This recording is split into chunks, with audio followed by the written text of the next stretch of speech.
বাংলাদেশ ও ভারতের ক্রিকেট যুদ্ধ আগামীকাল। বাংলাদেশ ভারতের সেমিফাইনাল নিয়ে সতর্ক আইসিসিও।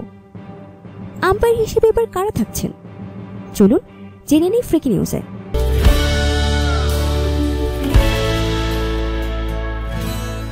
বৈশ্বিক আসরে বাংলাদেশ ও ভারত মুখোমুখি হলে সবার আলোচনার কেন্দ্রবিন্দুতে থাকে আম্পায়ারিং। কারণ 2015 সালের বিশ্বকাপের কোয়ার্টার ফাইনালে বাজে আম্পায়ারিংয়ের নজির কারো অজানা নেই।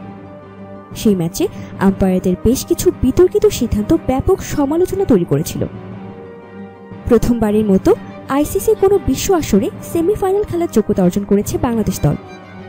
আইসিসি চ্যাম্পিয়ন্স ট্রফির অষ্টম আসরের দ্বিতীয় সেমিফাইনালে টাইগারদের প্রতিপক্ষ প্রতিবেশী দেশ ভারত।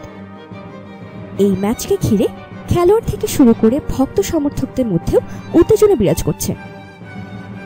এই বৈশ্বিক আসরের সেমিফাইনাল মাঠে গড়াচ্ছে আজ বুধবার থেকে।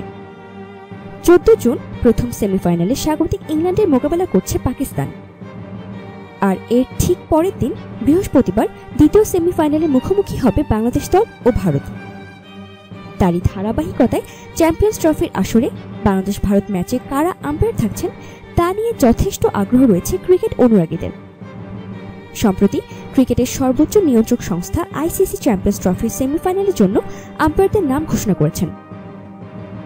সেখান থেকে জানা যায়, এই বৈশ্বিক আসরের সেমিফাইনালে বাংলাদেশ ভারত ম্যাচে ফিল্ড আম্পায়ার হিসেবে থাকার কথা রয়েছে রিচার্ড ক্যাটেলবার্গ ও কুমার ধর্মসেনার, আর থার্ড আম্পায়ার হিসেবে থাকবেন নাইজেল লং।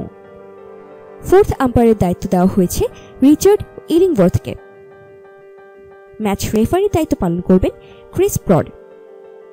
বাংলাদেশ ভারত ম্যাচেই দেখা যাবে এবারের আম্পায়ারিং সুষ্ঠু হয় নাকি আগের মতোই বিতর্কিত। আর বাংলাদেশ দলের টাইগারদের জন্য অনেক শুভকামনা রইল।